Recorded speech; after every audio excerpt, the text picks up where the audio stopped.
Where do spreadsheets? I mean, spreadsheets are kind of the backbone. It's like the dinosaur of financial space, and it's like they're not going anywhere, but we need them, and we want to try to do stuff with them in the future with AI. Where's the hang up with that? Spreadsheets are a funny one because you look at the different media that we started to put into AI, and it is impressive. I mean, you start putting in, you go to a prompt and you start typing things into the prompt, and it will give you, a stream of text in response, and it feels so legitimate. Sometimes, especially, it feels superhuman. You put an image in and say, give me an image that's like this, but does this instead, or something like that. And you wind up in this kind of different set of criteria. You're not putting in textual words anymore. You're putting a bunch of two-dimensional pixels in. And it gives you back an image, and it looks great, and a lot of times it does this fantastic job with it. Then you give it a video, and you've added another dimension now because you've got the two-dimensional pixels, and then you've got it's sequenced in time, and so you've got all three of those dimensions have to be generated by the AI, and it, again, in so many cases, just does it brilliantly.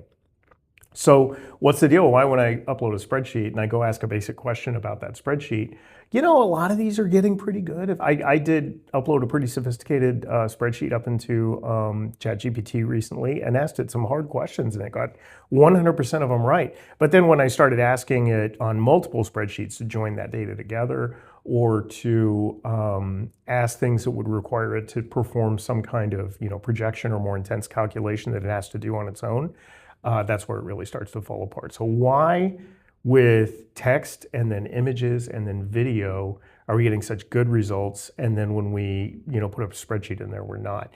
And the fact is that that's just not something that it was trained on. If it comes across a spreadsheet in its training, these things are amazing in that they're trained on the whole internet, first of all. I mean, that's a phenomenal accomplishment for mankind. But when they are trained on spreadsheets, it's because they're coming across them as a body of text. And so you can see it as a body of text, but the truth is, when a human reads a spreadsheet, you read the way that the data is organized in the spreadsheet as just as important as the actual facts and figures that are inside the spreadsheet. So you have to know how that data is kind of organized into tables and blocks that are visually going to draw your eye to them. So you're almost analyzing it halfway between the way you analyze an image and the way you analyze some kind of database or table or something like that. And so once you start looking at it that way, you realize that without that training to help you out, it's going to miss a step in its analysis in thinking about that structure. And I think that's really where they start to fall apart when you start uploading spreadsheets. It's just unfortunate that most of business is spoken in the language of spreadsheets these days. It is one of those things that for the last 40 years we have used and built on, and almost every business leader I know has 100 spreadsheets flying around in the weeds. And they just, as soon as they start to bring AI into that, they start to feel like AI doesn't really work. And that's, I think, where you see some of those figures that we're seeing, like, where even though when you look at, if you look at like Anthropic's study on, they just released in the last week on their economic impact report, they're talking about finance and business as something that has total exposure. In other words, a job that could be 100% automated out are people who do finance in a lot of business functions they identify. Wow.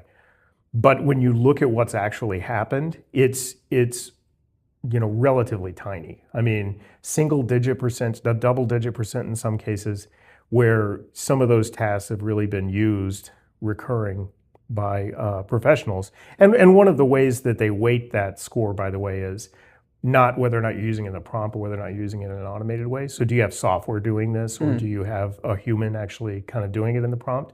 And you're weighted lower if it's a human doing it in the prompt.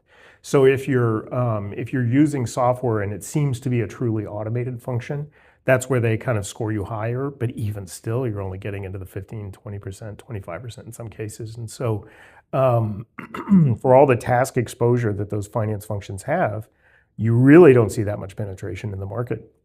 So I think that is largely due to the fact that if you are sitting here on a pile of spreadsheets and you're thinking about how you can really get this data managed and how you can really get it so that you can summarize, understand it, share it, and collaborate in a way that's secure.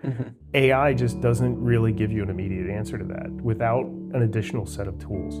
And so I think a lot of people in those areas are still looking at AI like it just hasn't really met, any real solution for them without additional skills or training or additional technical people in there to support them in doing that.